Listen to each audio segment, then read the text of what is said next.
سلام علیکم. بیا هم د ژوند کیسو خپرونې د خپرېدو وخت را رسېدلی دی. خو مخکې له دې چې کیسه واورئ دا ووایئ چې کله کوم کار د سپارل کېږي هغه په وخت سرته رسوئ. پوهېږئ چې د کارونو په خپل وخت سرته رسول څه ګټه لري؟ دا پوښتنې مې ځکه وکړې چې زموږ د نن ورځې کیسه په همدې هکله ده. نو راځئ چې په ګډه کیسه واورو.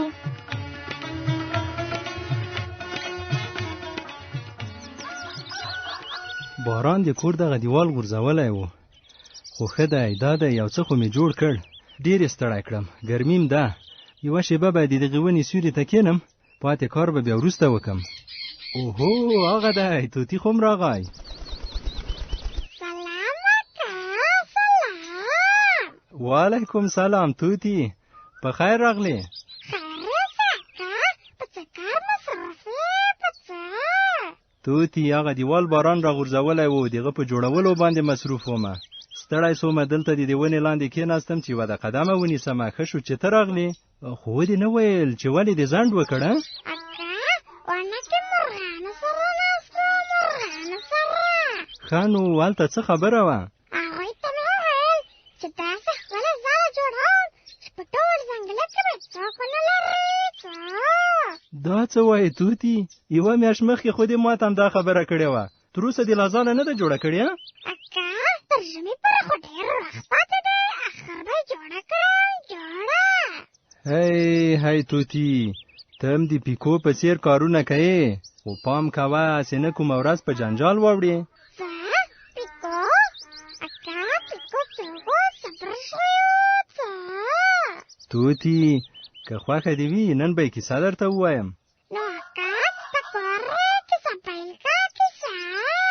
کیسه خو داسې ده چې یو ښکلی ځنګل و.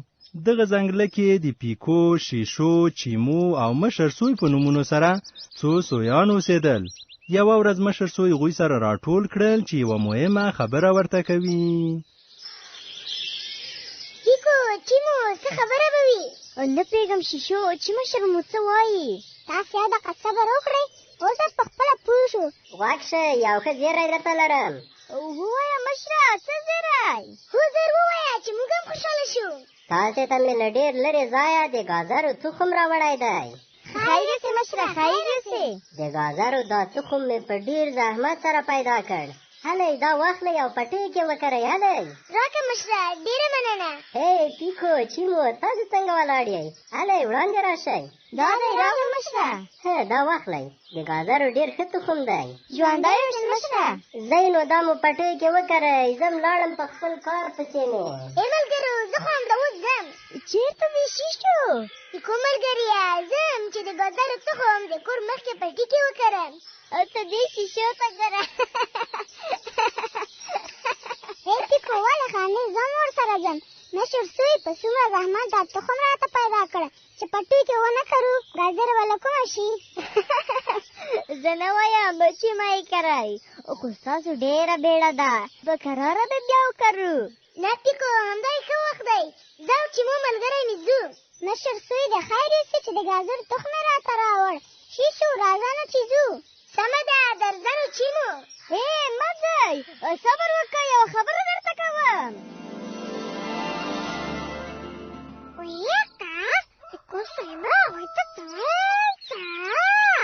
طوطي پیکو غوښتل ملګرو سویانو ته ووایي چې ګازرې به بیا بل وخت وکري. اوس به یوه شېبه ساتیري وکړي، خو ملګري یې ترې روان شول، ویل یې دوی ګازرې کري. شیشو او چیمو نه پوهېدل چې ملګری یې پیکو ولې داسې کوي. څه شېبه ورته معطله شول. فکر یې کاوه پیکو به هلته ورشي، خو ډېر وخت ووت، پیکو ور معلوم نه شو. سهار به د نور څه درخوږوم طوطي. شیشو او چیمو د کور مخې سره واړه واړه پټي جوړ کړل. غوښتل یې هلته ګازرې وکري.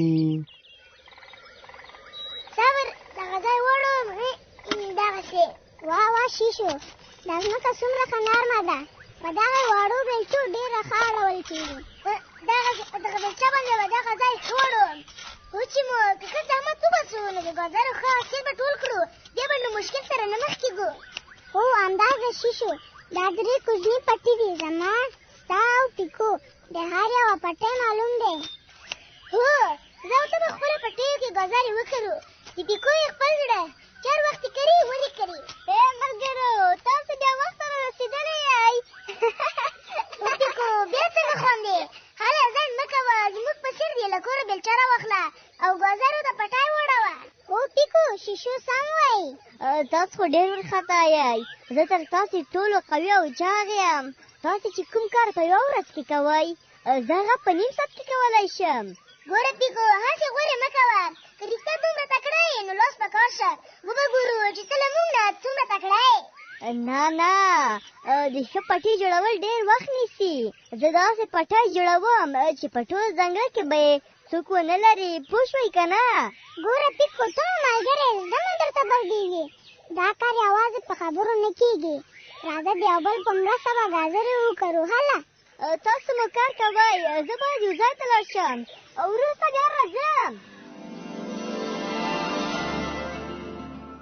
ویکه پیکو زوی چېرته لاړه چېرته توتي پیکو سوی له غذایه د مشر سوی کره ورغی چې کوچنی بیلچه ترې یوسي ښه که د مشر سوی بیلچه ورکړه که نه مشر سوی و توتي پیکو سوی د مشر سوی دروازه ور وټکوله هغه په کور کې و پیکو ته یې بیلچه ورکړه آفرین پیکو اوس به نو ګازرې وکړې ګازرې ای توتي ستا خو هم ډېره بیړه ده پاتې کیسه واوره ښه که اورمې بیا څه وشول څه سهار به د نور څه در خوږوم دې کې څو ورځې تېرې شوې یوه ورځ پیکو سوی له کوره د باندې ووت هلته یې ملګري چیمو او شیشو ولیدل شیشو چیمو صبر تاسو ته وایم څه دې ویل پیکو ودرېږئ کار مې در سره دی راځه پیکو ولاړ یو په خیر راغلی پیکو خیر یوسې دا وګورئ دا خو بیلچه ده پیکو هو په رښتیا هم ډېره نوې ده دا دې له کومه کړه دا بیلچه مې همدا اوس له مشر سوی نه راوړه نو دا څه کوي پیکو بیلچه مې څه کوي هی تاسو ګازرې په څه شي وکرلې پیکو ګازر دې څه وخت وکرلې کرلې مې لا نه دي دا څو ورځې کېږي چې مشر سوی د بیلچه امانت راکړې ده نن مې زړه وشو او راووتم غوښتل مې ګازرو ته پټی پرې واړوم هی پیکو څه به درته ووایم د ګازرو کرلو وخت هم لږ پاتې دی هله زر کوه لاس په کار شه دا ډول ښکلې بیلچه به تر اوسه هېڅوک هم ونه لري داسې ګازرې به وکرم چې د ټول ځنګلي ملګري به مې حیران راته پاتې شي صبر یوه شېبه په دې پوله کښېنم دغسې وا پیکو ته خو بیا کښېناستې ګازرو ته به پټۍ څه وخت اړوې له کوره چې راووتلم له ملګرو سره په ساتېرۍ شوم ستړی یم دمه جوړوم که نن مې کار ونه کړ سبا ته خو ورځ شته بیا به یې وکرم ولې غم وکړم ای پیکو زه تا پسې ګرځېدم ښه شو چې پیدا مې کړې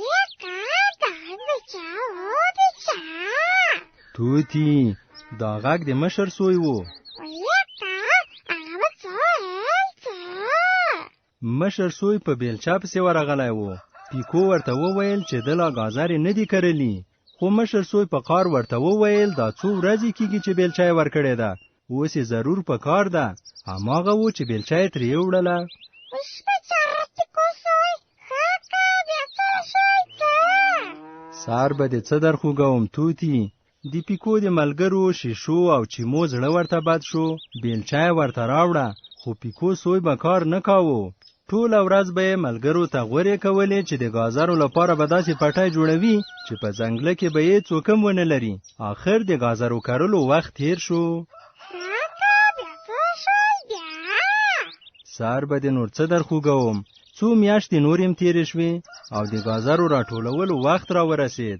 شیشو او چیمو سویان ډېر خوشحاله ول وا چیمو پټیو کې مو څومره ښې ګازرې راشنې شوي دي او شیشو راځه نو چې ګازرې راوباسو هوا هم ورځ تر بلې سړېږي یو څه به وخورو او نورې به د ژمي لپاره ذخیره کړو سمه ده په صبر د بیلچه راواخلم دغسې په ځمکه ورته واړوم دغسې وا چیمو وګوره څومره ښې غټې غټې ګازرې دي اوس ته صبر چې زه یو تی وخورم. واه ډېر خوند کوي. دا خو پیکو دی. وی پیکو ملګري څه خبره ده ولې ژاړې؟ تاسو پټۍ کې څومره ښې ګازرې راشنې شوي دي خو زما پټۍ وګوره هېڅ هم پکې نشته. ځه پیکو جنابې دې پرېږده چې درته ویل به مو ګازرې وکره. تا به ویل چې داسې ګازرې به وکرم چې په ټول ځنګله کې هېڅ څوک هم ونه لري. هو ټوله ورځ به دې غوارې کولې چې داسې کوم هغسې کوم. کاشکې پوهېدلی چې داسې ورځ به راباندې راځي. ټول وخت به مې په غور او خبرو تېراوه. اوس به څه کوم؟ اوس به داسې وکړې چې له دې ځایه به لاړ شې او موږ به کار ته پرېږداله. پیکو ژاړه مه، پرېږده چې ګازرې وباسه او ذخیره یې کړو. زه نو اوس چېرته لاړ شم؟ ډېر وږی یم.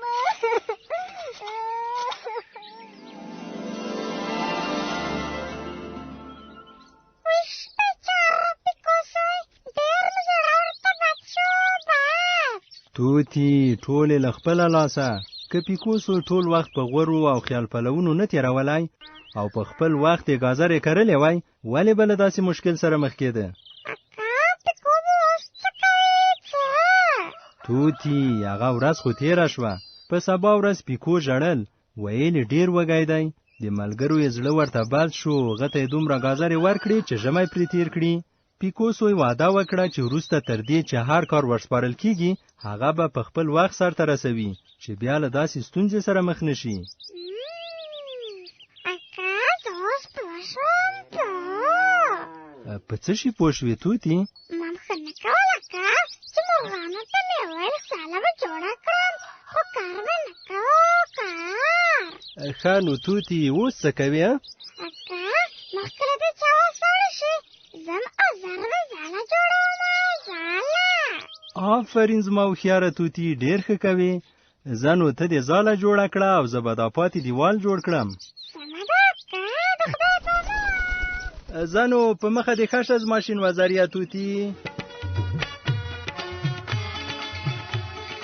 ګرانه همزولو دا کیسه د افغانستان په تعلیمي مؤسسه کې نصرت الله صمیم لیکلې او جوړه کړې وه. زموږ نړۍ زموږ راتلونکی.